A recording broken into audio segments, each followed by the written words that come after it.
England ক্রিকেটে এক নতুন অধ্যায় শুরু হতে যাচ্ছে। সাদা পোশাকের কোচ হিসেবে দায়িত্ব নেবেন স্টিভেন ফ্লেমিং।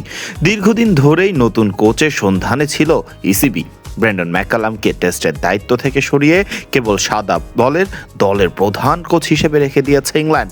টেস্টের নতুন প্রধান কোচ হিসেবে আলোচনায় ছিল Jonathan Trott, Richard Dawson, Tom Moody এবং স্টিফেন ফ্লেমিংয়ের নাম। শেষ পর্যন্ত ফ্লেমিংকেই বেছে নিয়েছে ইংল্যান্ড ক্রিকেট বোর্ড। দীর্ঘ 18 বছর আইপিএলের দল চেন্নাই সুপার কিংসের প্রধান কোচের দায়িত্বে ছিলেন ফ্লেমিং। তার অধীনে আইপিএলের ইতিহাসের অন্যতম সেরা দল হিসেবে নিজেদেরকে প্রতিষ্ঠা করেছে চেন্নাই। আইপিএলের শিরোপা জিতেছে 5 বার, যদিও সর্বশেষ 3 আসরে প্লে অফে খেলা হয়নি চেন্নাইয়ের। চেন্নাই বাদেও টেক্সাস সুপার কিংস এবং জোবার্গ সুপার কিংসের প্রধান কোচের দায়িত্বে ছিলেন ফ্লেমিং। একই সাথে ছেড়েছেন 3 দলের দায়িত্বই। এখন সামলাবেন ইংল্যান্ডের টেস্ট দলের প্রধান কোচের দায়িত্ব। নতুন কোচের পছন্দেই নতুন টেস্ট অধিনায়ক বেছে নেওয়ার পক্ষে ছিল ইসিবি। সেই দায়িত্বে টেস্ট অধিনায়ক হিসেবে জো রুটকেই বেছে নিয়েছেন ফ্লেমিং। যদিও আসন্ন পাকিস্তান সিরিজেই কাজ শুরু করবেন না ফ্লেমিং। পাকিস্তান সিরিজে অন্তর্বর্তীকালীন প্রধান কোচ হিসেবে থাকছেন মার্কাস ট্রেসকোথিক। 18 বছরের দায়িত্ব ছাড়া ফ্লেমিং কিছুদিন পরিবারের সাথে সময় কাটিয়ে ফিরবেন কোচিংয়ে। ডিসেম্বরের দক্ষিণ আফ্রিকা সফরের আগে প্রস্তুতি ক্যাম্পে যোগ দেবেন ফ্লেমিং।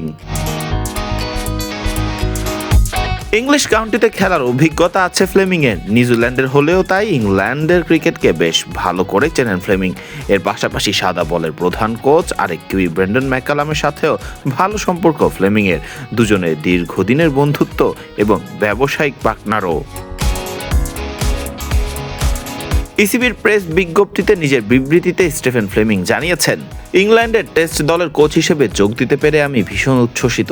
বিশ্ব ক্রিকেটে এটি সবচেয়ে মর্যাদাপূর্ণ কোচিংয়ের দায়িত্বগুলোর মধ্যে একটি এবং এই দায়িত্ব পাওয়া আমার জন্য বড় সম্মানের। আমি খেলোয়াড়দের সঙ্গে কাজ করতে এবং ব্রেন্ডন ম্যাকালাম ও বেন স্টোকস যে ভিত্তি তৈরি করে গেছেন তার উপর ভর করে আরও এগিয়ে যেতে মুখিয়ে আছি। অবশ্যই আমাদের লক্ষ্য এখনই জয় অর্জন করা, তবে একই সঙ্গে মাঝারি ও দীর্ঘমেয়াদে দলকে শক্ত অবস্থানে নিয়ে যাওয়াও সমান গুরুত্বপূর্ণ।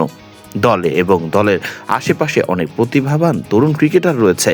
আমাদের লক্ষ্য তাদের সম্ভাবনাকে বিকশিত করে বিশ্বমানের ক্রিকেটারে পরিণত হতে সাহায্য করা।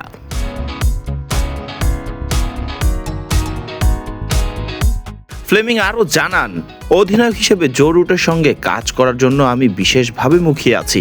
সে এই প্রজন্মের অন্যতম সেরা প্রতিভা, যে ইতোমধ্যেই অসাধারণ সব অর্জন করেছে।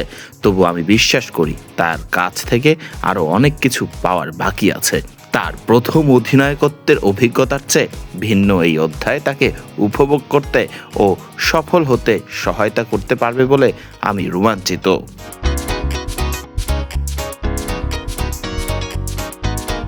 সর্বশেষ নিউজিল্যান্ড সিরিজ দিয়ে আন্তর্জাতিক ক্রিকেট থেকে অবসরের ঘোষণা দিয়েছিলেন ইংল্যান্ডের সাবেক টেস্ট অধিনায়ক বেন স্টোকস। ব্রেন্ডন ম্যাকালামকেও সরিয়ে দেওয়া হয়েছে টেস্ট কোচের পদ থেকে। লাল বলের এখন ফ্লেমিং রুটের যুগে প্রবেশের অপেক্ষায় ইংল্যান্ড। ফরদিন রহমান সকাল, বিডি ক্রিক টাইম।